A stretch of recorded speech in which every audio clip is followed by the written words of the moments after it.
Even men at the top of their game find themselves wanting more from life.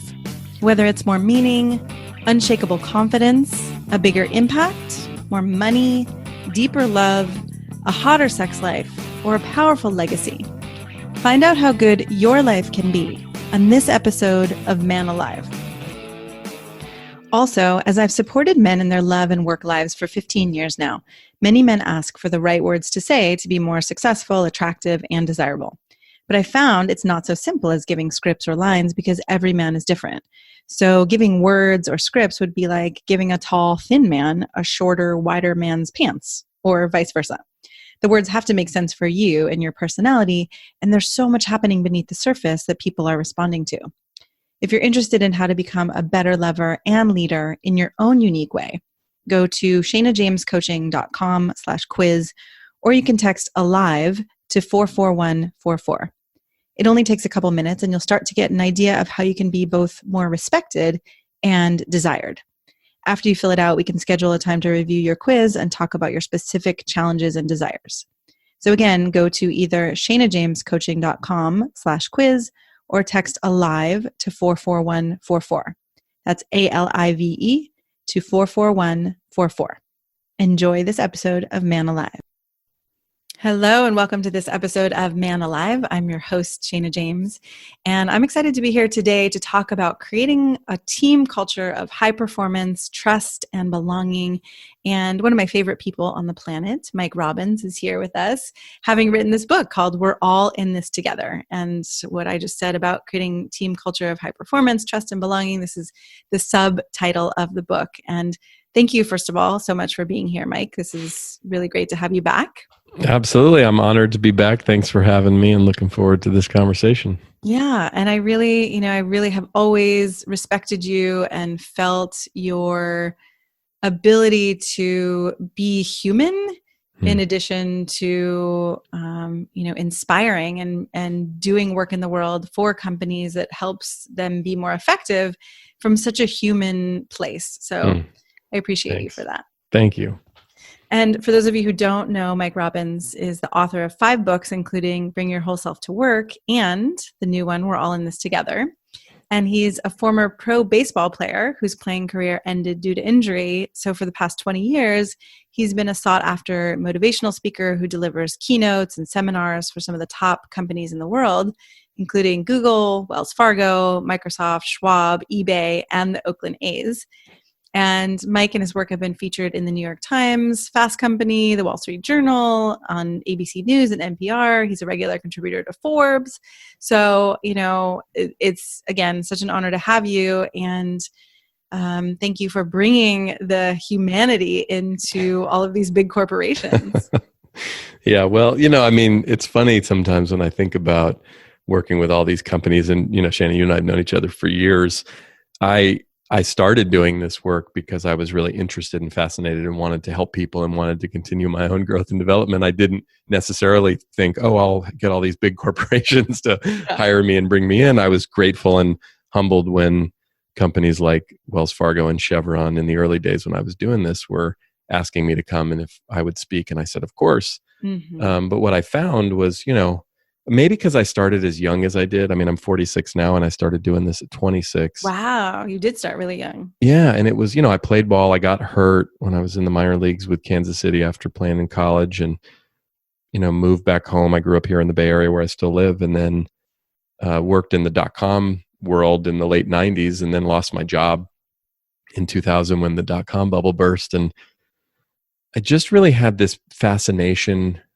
Well, all those years when I was playing baseball, I started at 7 and basically played until I was almost 25. But I was fascinated by a couple of things. I was fascinated by the fact that it wasn't always the most talented people that were the most successful, and it wasn't always the most successful people that seemed to be the happiest and the most fulfilled. Yep.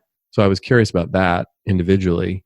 And I was also fascinated by team dynamics, that it wasn't always the teams that had the best players as an athlete that had the best team, right? And so it was like there were just these other things that, these other intangible qualities that seemed to play into it. And, you and I met doing personal growth workshops and trying to go deeper into what does all this mean and why am I doing this or why do I feel this way or why do I act this way or what, right? It was like all this stuff. Why are things not working the way I want? Right. All this stuff we learned in school. And like, I'd always been a pretty good student and, got a chance to go to a pretty good school in college. And it was like, I didn't learn much about life from school. So I just, wanted to try to figure some of that out. So that's a long way of saying, like, when I started showing up in these companies, I didn't come in there saying, oh, let me tell you how it is, because I don't know how it is, especially with respect to business. What I did feel like I had a sense about, even at a young age, I feel like I have more of a sense about now, is just, I know what it's like to be human. Yes. And I think that everybody else here, even inside of these big corporations, or even if they're a big senior executive or whatever, I can totally respect and appreciate their expertise or their education or their level or their title or whatever. But at the end of the day, without oversimplifying it, like, I think they're just a human being like me. Yeah. And we're probably not that different, even if they may look different or have a way different background and story than I do. Yeah, right. Which is, one of the cornerstones of your work is helping people really see and understand that about each other. And I love that that's still your experience, it sounds like, right? Having worked with these companies now for 20 years and reading some of the stories in your books where I was reading the one story where the guy, one of the guys afterward was like, wow, that was really intense. Can we take a 15-minute break to go hug each other? Yeah, that was crazy, right? I was like, that's the story I share at the very end of the book. And these are like pretty senior level folks with Roche. We were in Switzerland at this big, offsite for this senior team. And we had just, I'd taken them through an exercise that I often do when we're talking about authenticity and vulnerability. And like, it got pretty emotional. It got pretty intense.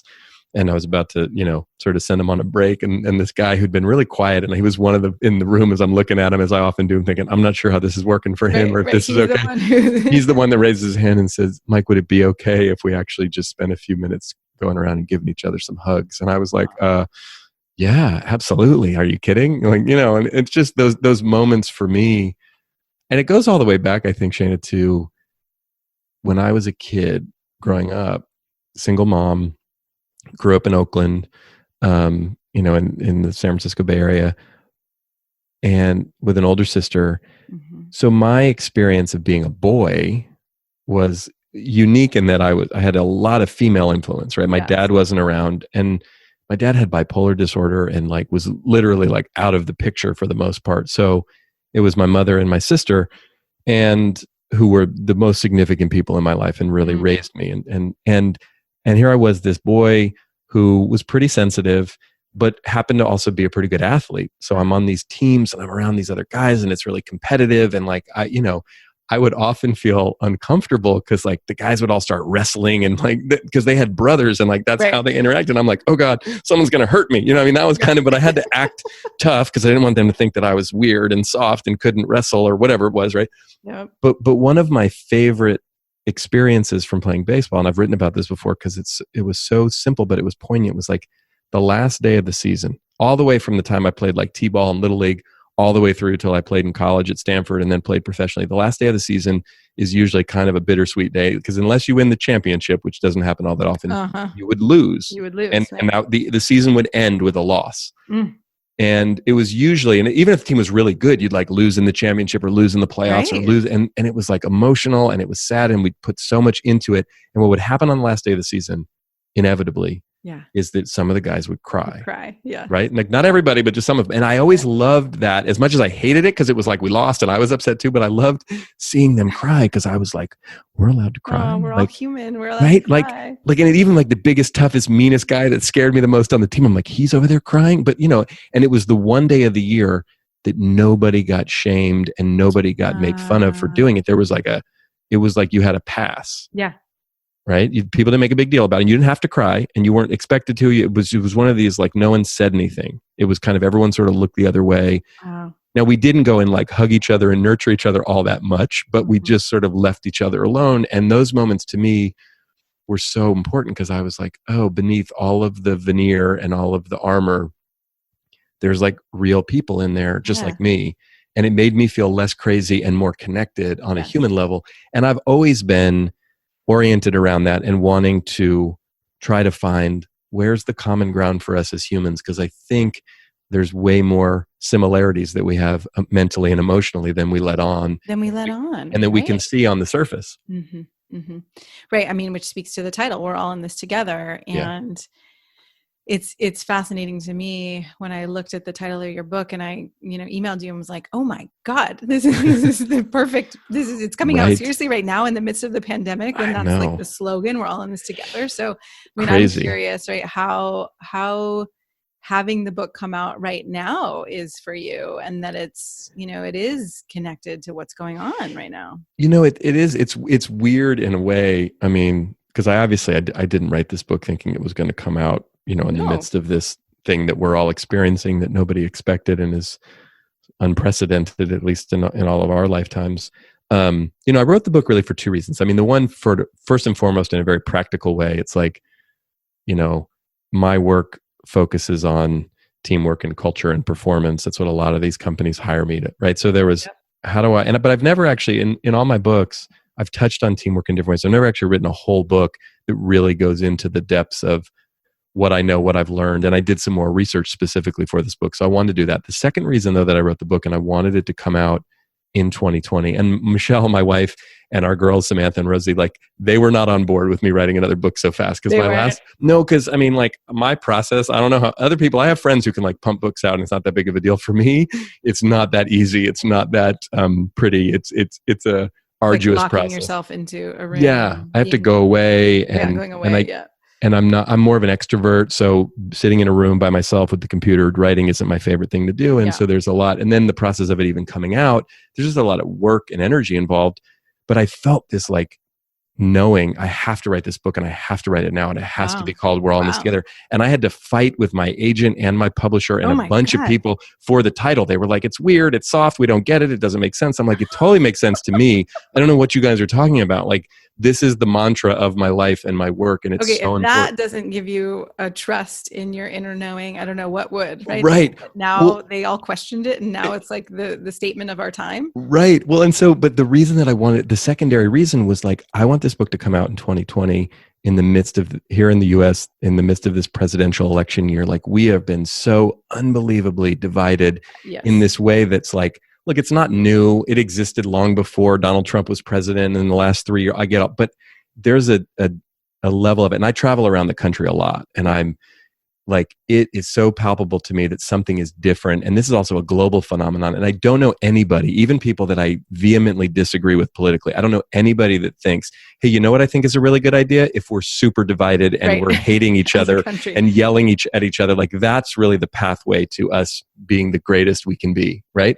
So it was like, I wanted to write this as a bold statement right now of like, yes, I get that it's like, there's so much anger and fear and division. But at the end of the day, not just as Americans, but like as human beings, I really, really have never understood, as almost naive as this sounds, like I've never understood who's the them. Like, it just has never resonated with me. It's like, I get the concept. I know the feeling of us and them, and I've experienced it, but it's like, wait, explain to me who they are and who we are. Like, I don't get that. And so, but then now here we are in the midst of this pandemic, and it's like, oh my gosh, ironically, we're all separated, and we need to be, to keep ourselves and everyone safe as much as possible. But like, we've never had an experience where the whole country and the whole world is experiencing this thing simultaneously.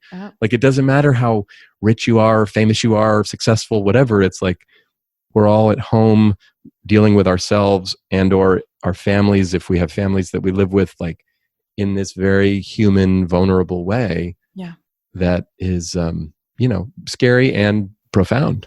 Yeah. Scary and profound. And again, it's like it's so interesting that the fact that we are isolated and separate, and yet we are actually in this together. And, it has me think more about, okay, so you wrote a book about being in this together. What are the core themes of it for you? What are the pillars of being in this together? Right. Well, there's 4 pillars in the book, and the first one focuses on what we call psychological safety, which is basically group trust. It means the group, and this could be our family, this could be our work team, this could be any group that we're a part of. I mean, even just think of like right now, we're all doing these Zoom calls and Skype calls, and like, if you get on a Zoom call with multiple people, you'll notice right away, based on a variety of factors, conscious and unconscious. Like, do I feel safe on this call here, sitting in my, apartment or my house or my living room or my office or wherever the heck I am?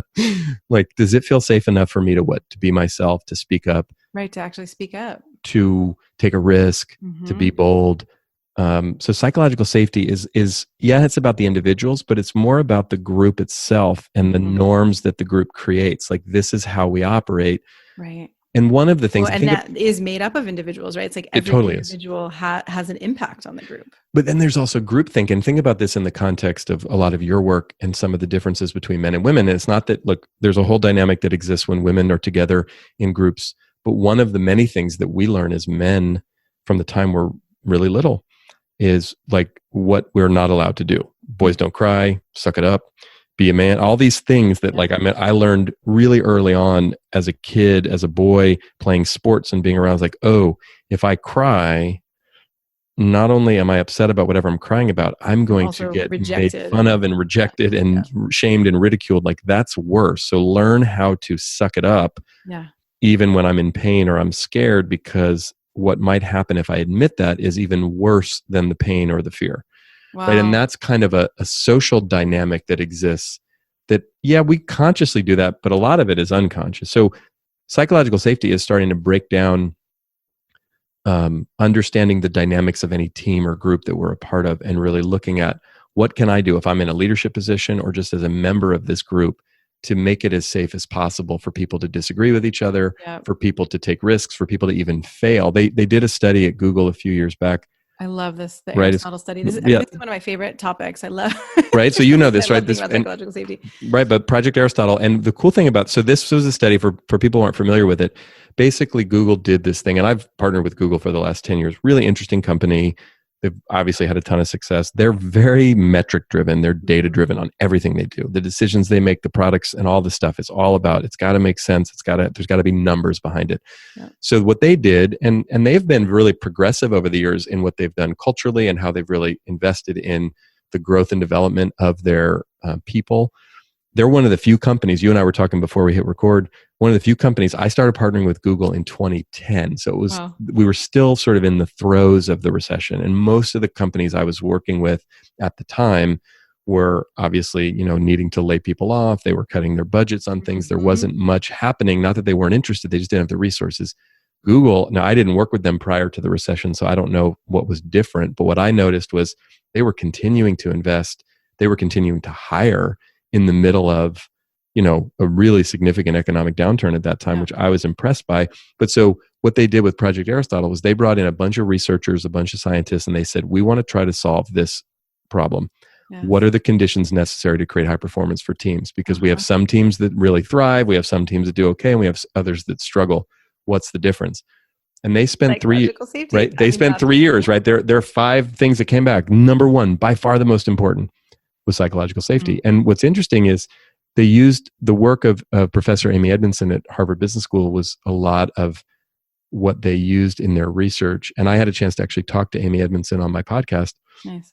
And a couple of things she said that were really interesting. She said, in hindsight, she's like, listen, I'm so grateful and humbled that not only Google's referenced my work, but so many other people. And over the particularly last 5 years, there's been so much interest. Professor Edmondson's been studying this for the last 20 years. But she said, in hindsight, I wish we would have called it something different, because people somehow think that psychological safety means like a safe space, like we don't disagree, like everyone gets along. She's like, and that's not the case. It really means that the group is strong enough that we can actually push and challenge each other. Yes, right. Like you're number 3 and number 4. We embrace sweaty, palmed conversations, and we care about and challenge each other. And we don't have to keep it like this safe little, right. Because that's what happens, especially out here in the Bay Area where you and I live, and in California, it's like, oh, everyone's walking on eggshells and acting all nice, which is not inherently a bad thing, but it becomes this passive aggressive. I hear this with a lot of companies that I work with that are national or global, and even based in Silicon Valley here. It's like, how come everyone there feels like everything has to be awesome all the time, or everything has to be cool? Like we can't, like where's the ability to disagree or challenge each other and do it in a respectful way? Do it in a respectful way.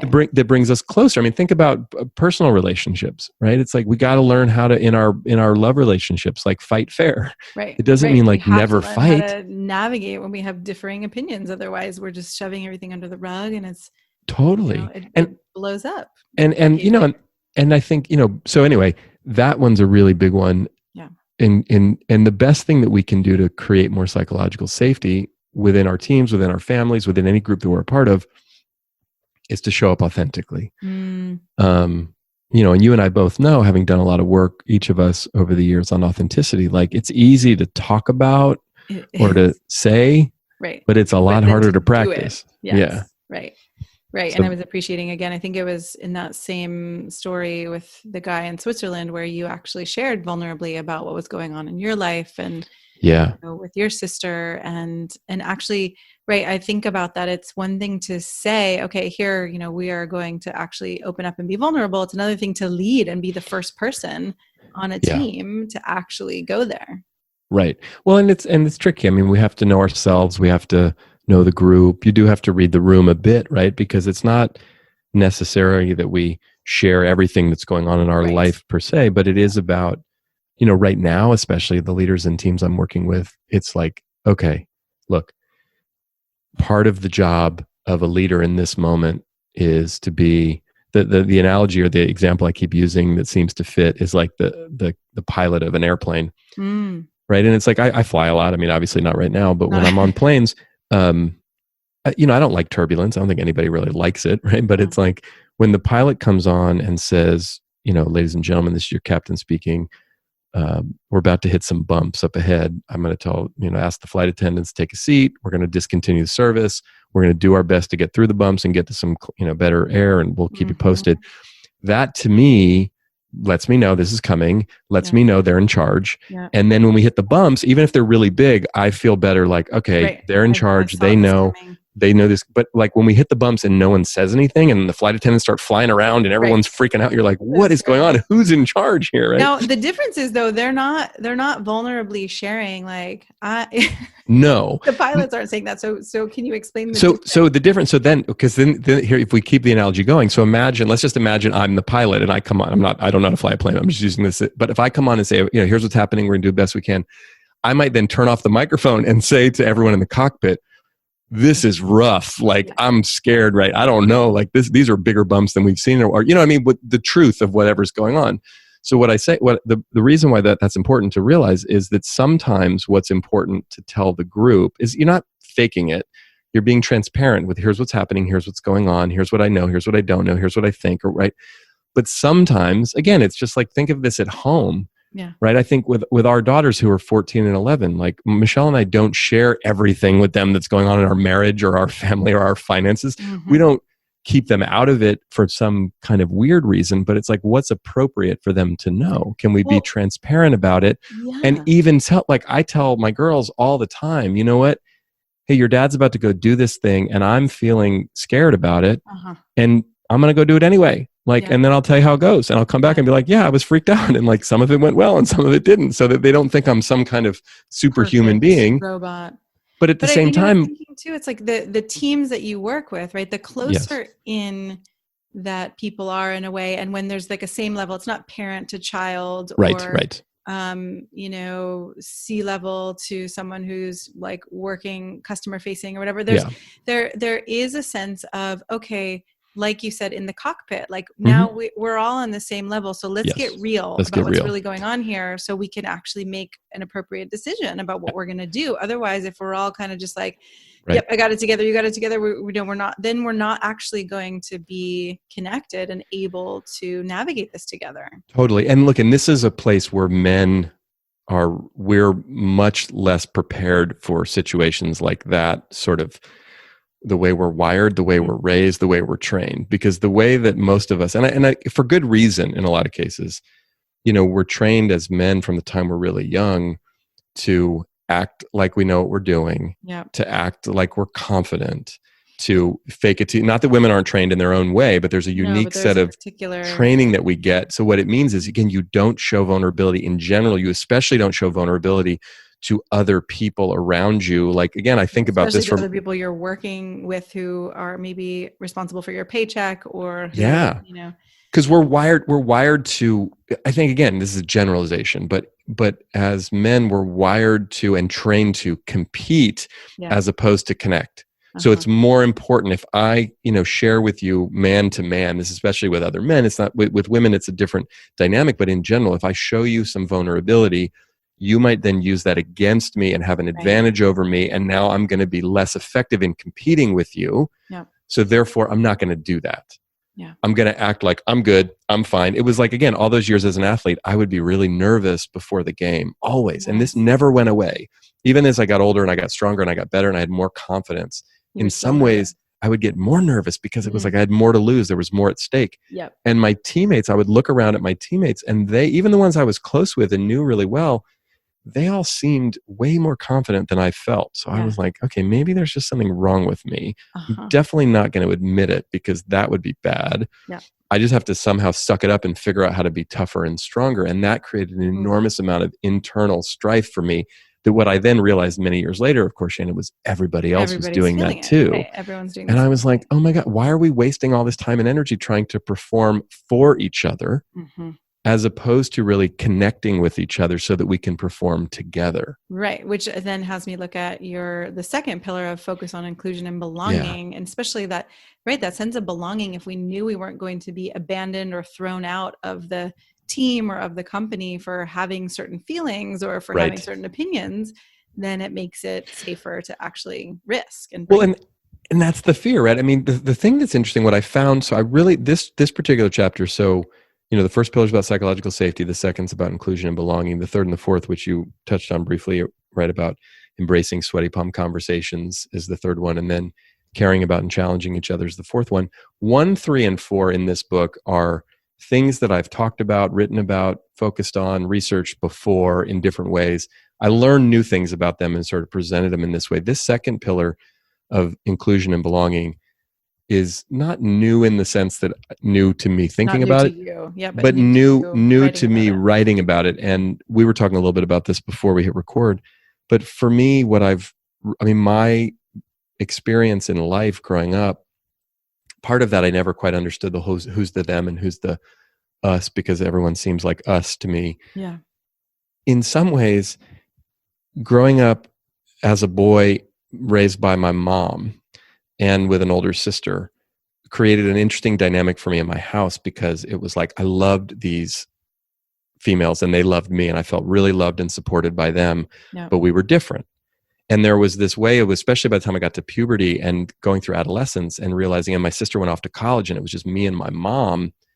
It was both challenging and interesting because I was like, a lot of normal thoughts and feelings that I would have as a young boy, as a teenage boy, as a young man weren't validated in my house. They weren't necessarily made wrong, but it was just like there was no one else for me to look to and go, is this normal? That mirroring of, this is normal. Yeah. And we all in life, it's helpful to have that. You don't need it, but it's helpful for someone to say, that's totally normal. Yep, that's I've been right. Through that. Yeah. Makes sense. And then I went to school and I grew up, in Oakland, going to public schools. And especially by the time I got to junior high and high school, there weren't a ton of white kids.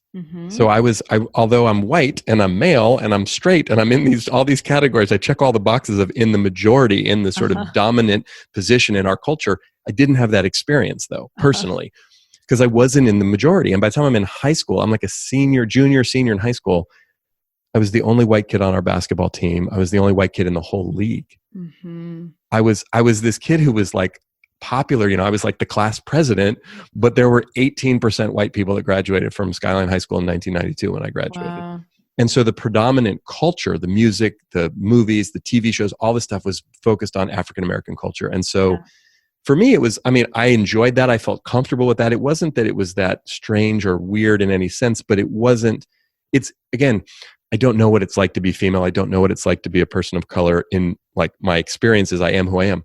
But I do know what it's like, not just like, I showed up at this party and I was the only person there who looked like me. It's like for long stretches. Years of time. And formative years, right? When it's like being cool and fitting in and knowing the thing and wearing the right shoes and listening to the right song. I have now a 14-year-old at my house. And like when I listen to Samantha, our daughter who's in 8th grade, it's like, I remember those thoughts and those feelings and what it's like as an adolescent.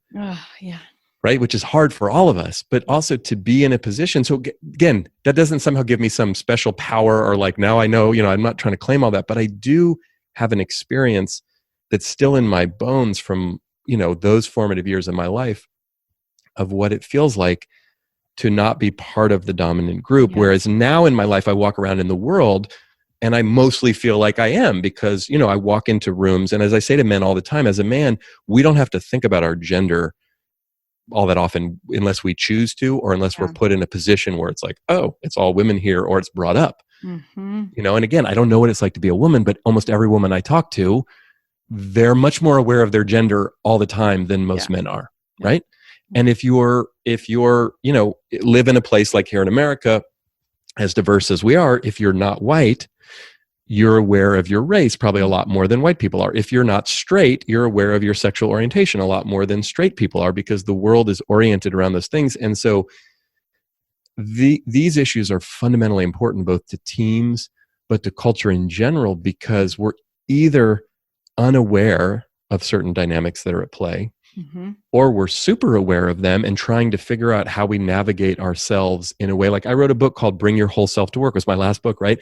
And I had many people with really good intention and not trying to start a fight with me come up to me and basically say, yeah, it's nice for you, Mike. You're straight, white, male. Like, you have all this privilege. Easy for you to bring your whole self to work. And I had to stop and go, oh, yeah, I guess I didn't really think about it. Like, so what would you say, like, what happens when teams don't focus on inclusion and belonging? Well, so first and foremost, if we don't focus on diversity, which is the first place, we're not going to have the best team, because we're just going to have a lot of people who look the same or think the same, right? You need a diversity of talent, a diversity of thought, a diversity of background. The more diverse teams are, we know this, and there's a bunch of research I put in the book, teams that are more diverse along racial lines, along gender lines, are just more effective than ones that aren't. So, but then if you think about, you create diversity, if you have diversity without inclusion, then you have a bunch of different people, but not everybody feels included. And now we've got, it's like, what do they say? Diversity is being, invited to the party, and inclusion's being asked to dance, right? However, what I found, and this was the most fascinating piece, and my thinking really changed as I started to research this. So as important as inclusion is, and we absolutely want to focus on both diversity and inclusion, inclusion is based on this idea that there's an in-group, there's a dominant group, and that the dominant group needs to be gracious enough to include the not dominant group, which is true, and it's important. However, there's still this idea, there's a power dynamic, and that does exist in our world, so I'm not trying to pretend that it doesn't. But ultimately what we're after, if you really want to create a team and a culture that thrives, and as I interviewed a lot of people, what people were saying to me is, I'd rather be included than excluded, absolutely. But more than anything, I just want to know that I belong here. Yeah.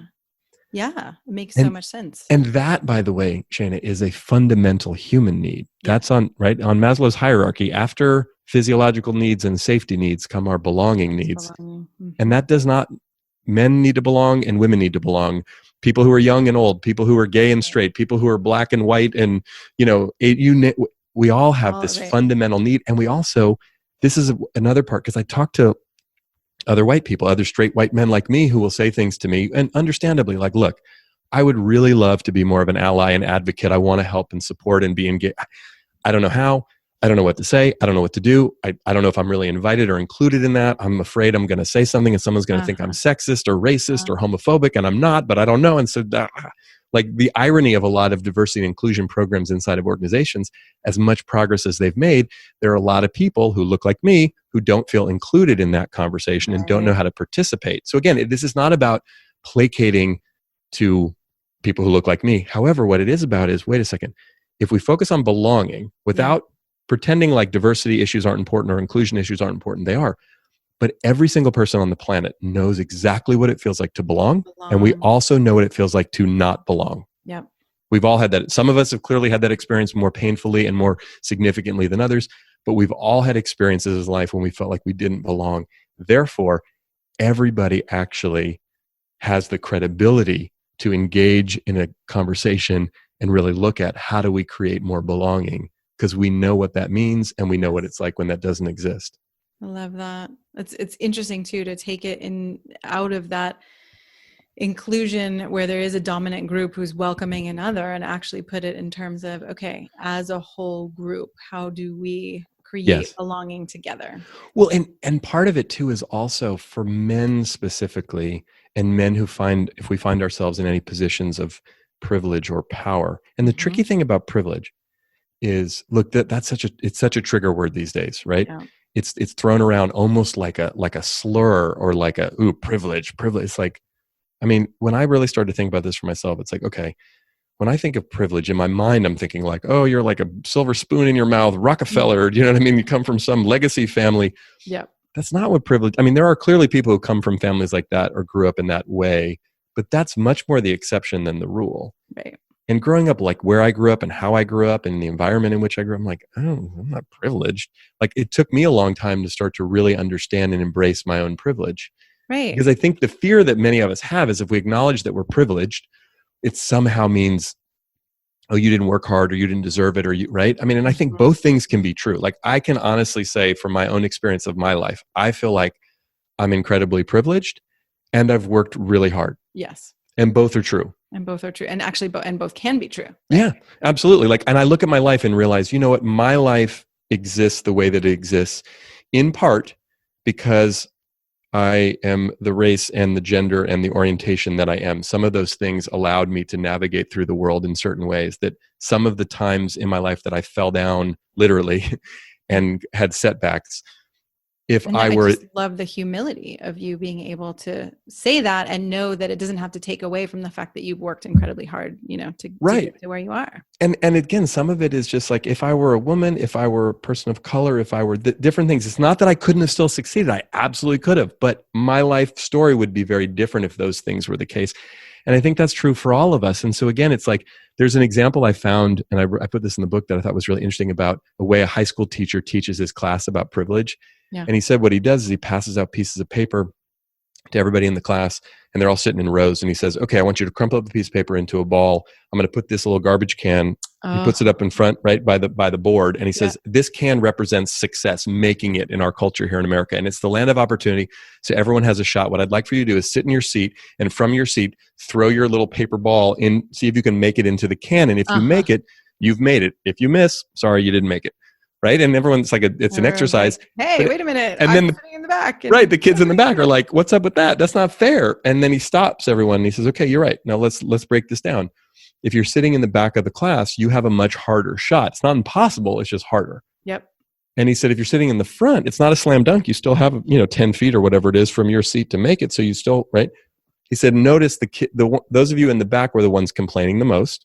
Understandably. And those of you in the front, your first thought wasn't, oh my goodness, it's way harder for them. That's not cool. Yeah. You were trying to figure out how you're going to make the shot because it's not, you're right.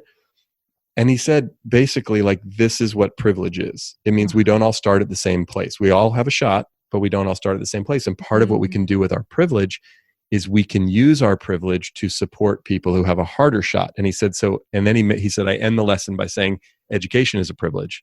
Not everybody in the world gets education. So you all are being educated. You get to choose what you do with the privilege of education, not just for yourself, but for other people. And so for me, this particular pillar, and even in this book, I mean, part of the main reason for me to write it and write it right now is wanting to challenge myself and other people, particularly other men. Although again, the book wasn't written along gender lines, but given the focus of your podcast and your work, can we take our privilege and use it? It's like equity. It's like, can we spend it, if you will? Like that's the point of having it, is to take some risks and put ourselves out there in a way. Because look, as one of the things of the many aspects of being a man that I do actually really appreciate, and I feel like we're wired in this way around protection and production and wanting to provide for and protect the people that we love and care about the most. Yeah. And it's not as though that the people around us that we work with or that we live with can't do some of that for themselves. So we have to be careful. And I'm learning this as a father more and more, especially as my girls are getting older. Like my job, yes, protect and provide, but also not to step on their toes and somehow to take away their challenges or their experience. And it's a tricky dance, and I screw it up all the time, right? Like, I mean, but at the same time, I think what's really important is, can I spend some of this? Yeah. Can I utilize some of this privilege that I have? And also realize, without diminishing women or other people around us, not everybody has the same experience walking through life. There's another really poignant story. A few years ago, Michelle, my wife, and I were at a workshop, and the woman leading the workshop, and again, actually, I can't remember if I shared this with you before when we talked last time. I may have, because this one was so poignant to me. Yeah. we're sitting there, and the woman leading the workshop says, okay, I'm going to ask the men a question, then I'm going to ask the women a question. Same question, but I want you to answer separately. And she said, I want you to think about the last time you felt physically unsafe. Yeah. Right? And she said, just raise your hand one time. Was it in the last 10 years? Was it in the last 5 years, 1 year, 6 months, 3 months? She goes all the way in it. And I raised my hand for feeling physically unsafe at some point in the last year. I had a memory of being on the road. I was at an event in Washington, D.C. And anyway, I got lost getting back to my hotel, and it was late at night, and I was walking around in the dark, and I felt scared. I felt like, I don't know where I am. I don't feel safe. This is not cool. I need to get back to the hotel. And I was fine. I got back to the hotel. But that was the memory I had that had me raise my hand in 1 year. And most of the guys in the room were raising their hands at different times, 5 years or 6 months or whatever it was. Then she asked the women the same question, and she starts going 10 years, 5 years, 1 year, 6 months. And the women are not raising their hands. And I'm like, what is going on? Are they not understanding the question? Like, why are they not answering? And then she gets to within the last week, and a few hands go up. And then she says within the last 24 hours, and almost every woman, including Michelle, sitting right next to me in the room, raises their hand. Wow. And I look at Michelle like, what? When? Huh? And then and most of the men in the room were all looking at each other like, what? And the women are all looking at us like, how do you not know How do you not know this? And the woman leading the workshop says, this is one of the fundamental differences between walking around the world in a female body versus walking around the world in a male body. And we almost never even talk about it. Yeah. Yeah. And I was like stunned in that moment, because it seemed, when I was thinking about it, I was like, well, of course. But here I am thinking of myself, raised by a single mom, older sister, 2 daughters, paying a lot of attention to gender and gender equity and all of these things that are so important to me. It never occurred to me in that way. That it's just like, again, as we're sitting in a meeting, as we're just, places. And as I started to talk to more women about this, like things just like knowing, where did I park my car, and where are my keys, and where's my purse, and who's around, and who's there, and what's going on, and walking into an elevator or a hallway, or all this stuff that literally like I never think about. Yeah. Right. It just brings, again, more of that sense of belonging, inclusion, and these vulnerable details of our lives that are so present in, everyday life. And yet we go into work and, counter to your book, Bring Your Whole Self to Work, right? We end up having these, these silos of where we're personal versus where we're working. And so, I'm just wondering, I think for time's sake, as we're wrapping up, what I know this, especially the piece of belonging and inclusion, has meant a lot to you for the reasons you've mentioned. What do you want to leave listeners with? What feels most important that maybe you haven't shared yet? I think, look, I get fired up and get long-winded on these things. So, but I mean, look, I think the bottom line is, for us as men and all of us as humans, like there's so much going on down below the surface of the water, if you will, on the iceberg, as I like to say. Yep. And yes, it's different, and yes, it's unique, and yes, it's different for men and women, and it's different for us based on our backgrounds and our stories and our personalities. And like, the further down below that waterline we go on the iceberg, the more similar we become. Yes. And, I think the more we can all remember that and interact with each other from that place of empathy and compassion. I mean, one of the silver linings, and I don't want to be sort of overly philosophical or kind of cliched silver lining about this really difficult situation that we all find ourselves in right now. Yeah. But there is something really humanizing about the whole experience. And I've been personally appreciating the conversations and the insights, and just seeing into people's homes and kids running around in the background and people just, like sitting in their sweatpants and their baseball hats and like, I haven't gone, like the real humanness of this experience that we're, Brene Brown says we're sort of going through collective vulnerability right now because it's so uncertain and there's so much risk, in terms of our health, in terms of economically and otherwise. And again, it's serious, it's significant. I don't want to make light of it, but I do think there's something really beautiful about it's a reminder, and in some ways with my own experience of loss in my life with both of my parents and with my sister, as painful as those experiences were and still are to some degree, one of the things that I appreciate about the times I've been going through grief in my life is it does make me feel more connected to humanity, because I realize everybody experiences grief and everybody experiences loss. Yep. And it's just a reminder that like we take our work really seriously, which is great. We put a lot into the things that we do and we plan for the future. That's all wonderful. And at the end of the day, none of us know what's going to happen and when it's going to happen. It is uncertain. It's not a given, right? That we get to keep going and keep doing this. And yeah. And how beautiful to be doing work in the world where you're actually bringing people together and making work, which is so much of our lives, much more human and bearable, hopefully more than bearable, hopefully that people actually get to feel inspired and connected on a regular basis as they're doing what they're doing. Well, and one other really specific thing that we all can do, and I think men specifically can do and practice and get better at, because this is not a strength for most of us, is ask for help. Yeah. Most of us are really good at being able and willing to show up and help others when we're asked, or even offer it. Help piece. But I love working with men around asking for help. But just to ask, and look, it's scary. And the fear that we have is we'll get judged. It'll seem like we're weak, or we'll get rejected. Neither of which most people I know, men or women, enjoy that experience of being judged or, being rejected. But when we ask for help, what we do is we, number one, let people know that we're not superhuman, which we're not. We also, it shows an enormous amount of courage to ask for help. And what we forget is that because we all love to help and support, when we can get past our own ego and our own fear of being judged and rejected and put ourselves out there, it's risky and all of that. Gets to be the supporter. They do, right? They get to do it. Open their hearts. Completely. And then it becomes, and from a team perspective, if you get a team of people, a group of people who are really open about asking for help, and we offer it to each other and we give it to each other, what ends up happening is it becomes less about everyone's individual role and title and thing. And then it becomes this thing where we really are, you're sharing your gifts and talents with each other in a way that like, there's nothing more beautiful and more exciting than creating something collectively, accomplishing something together and being able to celebrate with each other. Look what we did. Yes.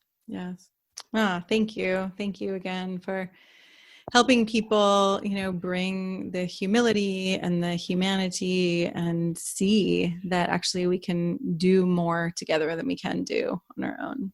Yeah. I'm so glad you joined us for today's episode of Man Alive. I hope you enjoyed our conversation and it gave you something to consider and explore in your life. If you like what you heard, I'd be so grateful for you to subscribe and write a quick review that helps men like you find us.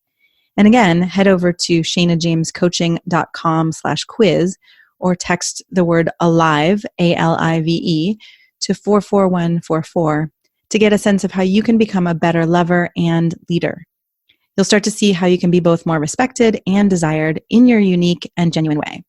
If you don't feel as confident or as excited about life or love as you'd like to be, this quiz is a really great starting point and will guide you toward a more passionate love life and a more inspiring and successful career. So again, text ALIVE, ALIVE, to 44144 or head over to ShanaJamesCoaching.com/quiz. Join us each week for a new episode of Man Alive.